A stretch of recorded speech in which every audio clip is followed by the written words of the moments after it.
This is the new Suzuki Swift. Now, I know what you're thinking, and yes, it does look a lot like the old Suzuki Swift, but it is all new. For starters, it's slightly longer than before, which means legroom is better than before.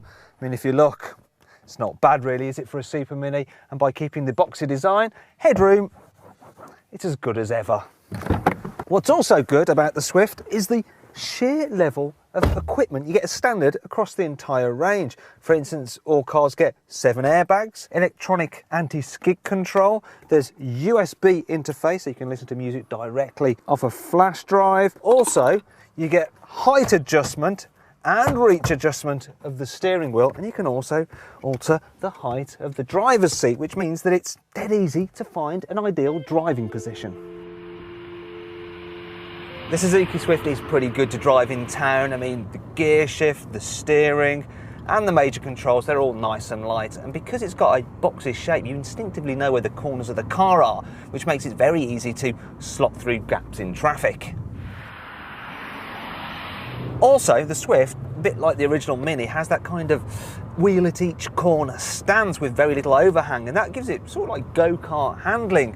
That means when you get out of the urban environment and onto a twisty road such as this, well, it's actually quite a bit of fun. I mean, it goes around corners really, really well.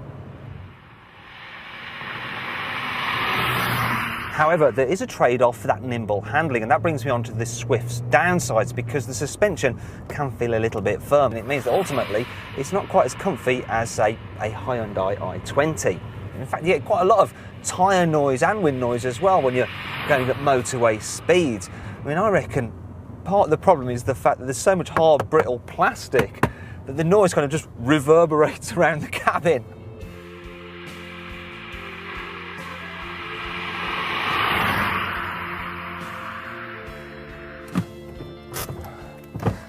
And finally, if you follow me to the back, I'll show you another negative, because the boot is quite small, even by Super Mini standards. It's certainly not as large as that on a Renault Clio. And when you fold the rear seats down, you'll notice there's this massive lip, which could prove a bit of a pain if you're trying to carry larger items. But, you know, nothing's perfect, is it? And overall, the Suzuki Swift is a fun little Super Mini that's also really good value.